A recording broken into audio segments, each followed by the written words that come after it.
Sanjay maths and science એકેડમીમાં બધાનું સ્વાગત છે. આજે આપણે વિજ્ઞાનના પ્રકરણ 11 વિદ્યુત એનો એક ખૂબ જ રસપ્રદ અને મહત્વનો ટોપિક સમજવાના છીએ. આજનો આપણો વિષય છે વિદ્યુત સ્થિતિમાનનો તફાવત. તો ચાલો જરા ઊંડાણમાં સમજીએ.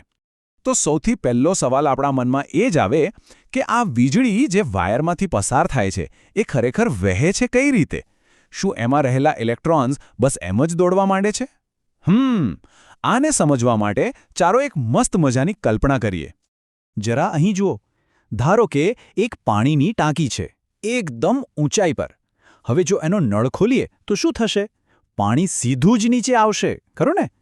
પણ જો એ જ ટાંકીને આપણે સમતલ જમીન પર મૂકી દઈએ તો શું પાણી પોતાની મેળે વહેશે? ના, બિલકુલ નહીં. આનો મતલબ એ થયો કે પાણીને વહેવા માટે ઊંચાઈના તફાવતની જરૂર પડે છે. અને બસ આ જ વાત બરાબર વીજળીને પણ લાગુ પડે છે. જેવી રીતે પાણીને વહેવા માટે ઊંચાઈનો તફાવત જોઈએ, એવી જ રીતે વાયરની અંદર જે ઇલેક્ટ્રોન છે ને એ પણ પોતાની મેળે ગતિ નથી કરતા. એમને પણ આગળ વધવા માટે એક જાતના ધક્કાની, એક દબાણની જરૂર પડે છે.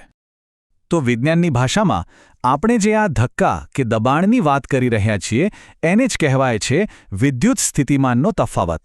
અંગ્રેજીમાં કહીએ તો પોટેન્શિયલ ડિફરન્સ. અને આ જ એ તાકાત છે જે ઇલેક્ટ્રોનને આખા વાયરમાં દોડાવે છે. ચાલો હવે એની પ્રોપર ચોપડીવાળી વ્યાખ્યા સમજી લઈએ. કોઈ વિદ્યુત પરિપથ એટલે કે ઇલેક્ટ્રિક સર્કિટમાં કોઈ એક પોઈન્ટથી બીજા પોઈન્ટ સુધી એકમ ધન વિદ્યુતભારને લઈ જવા માટે જે પણ કાર્ય કરવું પડે, બસ એ જ કાર્યને એ બે પોઈન્ટ વચ્ચેનો વિદ્યુત સ્થિતિમાનનો તફાવત કહેવાય. સાવ સહેલા શબ્દોમાં કહીએ તો વિદ્યુતભારને એક જગ્યાએથી બીજી જગ્યાએ ધક્કો મારવા માટે જેટલી ઊર્જા વપરાય એ જ આ તફાવત. આ આખી વાતને આપણે એક સિમ્પલ ફોર્મ્યુલાથી પણ સમજી શકીએ. સૂત્ર છે V/W/Q. હવે અહીં V એટલે વિદ્યુત સ્થિતિમાનનો તફાવત, જેને આપણે વોલ્ટેજ પણ કહીએ છીએ. W એટલે કે વર્ક, મતલબ કે કરેલું કાર્ય.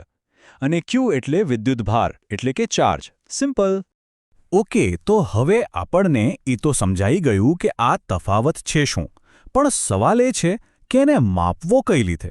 એનો કોઈ એકમ તો હશે ને? અને એને માપવા માટે કોઈ સાધન પણ હશે? ચાલો હવે એના વિશે જાણીએ. તો વિદ્યુત સ્થિતિમાનના તફાવતનો જે એસઆઈ એકમ છે એ છે વોલ્ટ. આપણે એને કેપિટલ V થી લખીએ છીએ. અને આ નામ ખબર છે કોના પરથી આવ્યું?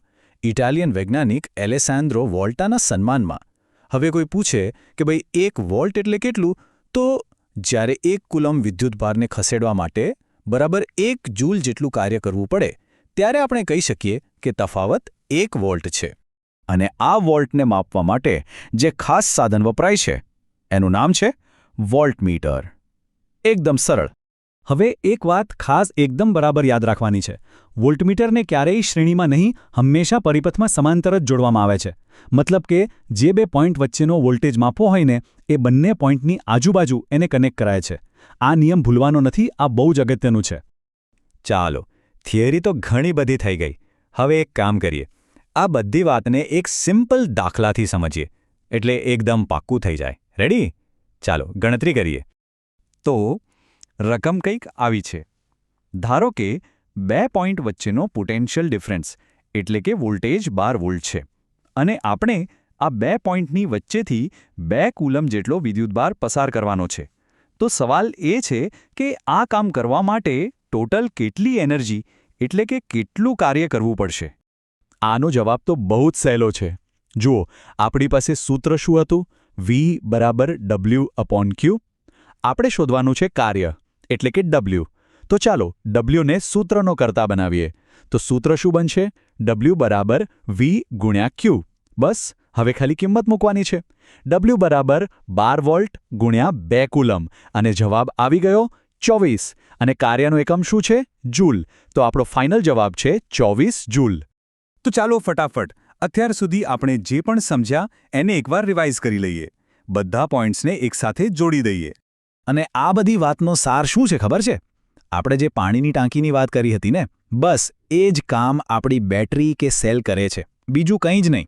એ પણ ઇલેક્ટ્રોનને વહેતા રાખવા માટે જરૂરી દબાણ એટલે કે વિદ્યુત સ્થિતિમાનનો તફાવત પેદા કરે છે. અને યાદ રાખજો, આ તફાવત વગર તો વીજળી વહી જ ન શકે. તો આશા છે કે વિદ્યુત સ્થિતિમાનનો તફાવત શું છે એ હવે એકદમ ક્લિયર થઈ ગયું હશે. જો આ સમજૂતીથી મદદ મળી હોય તો જરૂરથી આને લાઇક કરજો, પોતાના મિત્રો સાથે શેર કરજો અને હા, સંજય મેથ્સ એન્ડ સાયન્સ એકેડમીને સબસ્ક્રાઇબ કરવાનું તો બિલકુલ ના ભૂલતા. આપણે જલ્દી જ મળીશું એક નવા રસપ્રદ ટોપિક સાથે.